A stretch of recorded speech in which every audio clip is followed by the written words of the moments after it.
Director of National Intelligence Tulsi Gabbard revealing details from documents that show Obama's national security team is to blame for the Trump-Russia collusion probe. Roll it.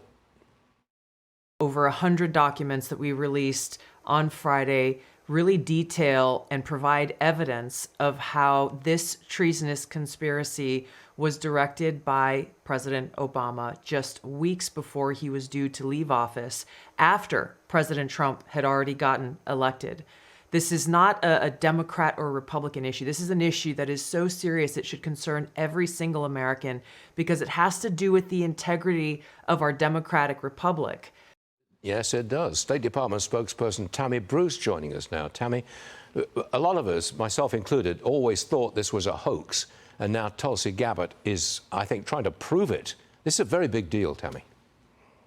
Well, it is, and I don't think she's trying to prove it. This is about documents, about records that she is now revealing. And look, a lot of people were wondering, separate from this issue, why so much of an aggressive, horrible actions taken against candidate Trump when he was running again? What was the desperation? It seemed like a bizarre desperation, a willingness to destroy multiple lives to keep one man, a patriot, from gaining the White House back. And this is exactly why. Is that when you've got control of the government, you can see everything, you can look at everything.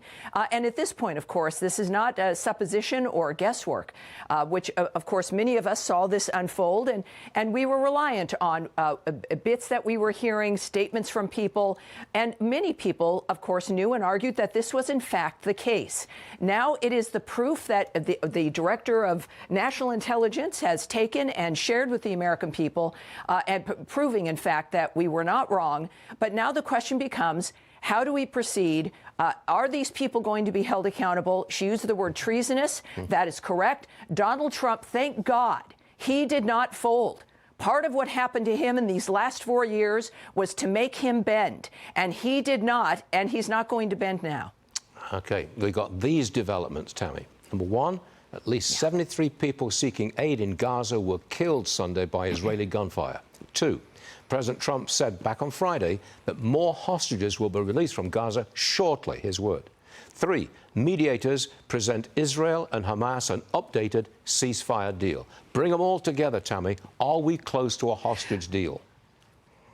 Well, you know, I can't get into details of what stands where, what those conversations are. But what we do know, and what has been openly discussed, is that President Trump wants all the hostages released.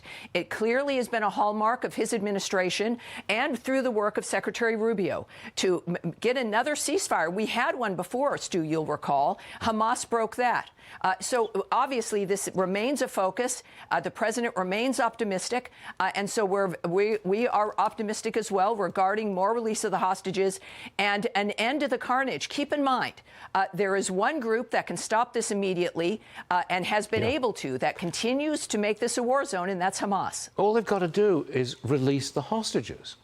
I mean, that's correct. For a start, is it brutal and barbaric to take hostages in the first place? It is. And to hold them for a period of almost 2 years? Yeah. That is outrageous. And there's a report this morning that Hamas is running out of funding.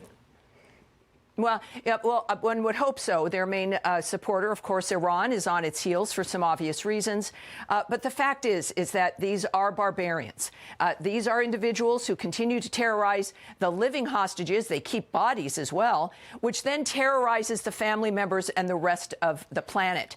So this is, we cannot lose focus of the nature of what has occurred here. The good news is the action of this administration in dealing with Iran, cutting off the dynamic regarding the funding for terrorism, and that the world expects a new, different way forward. We can't continue to do this. That's why we're excited. And, of course, the commitment of the president to Gaza. But every war-torn framework is a highlight of what this man will accomplish, as well as, of course, making America greater and stronger again. So we've got a tremendous opportunity here, and we're excited about that, as we've discussed continually and we can see on the ground here.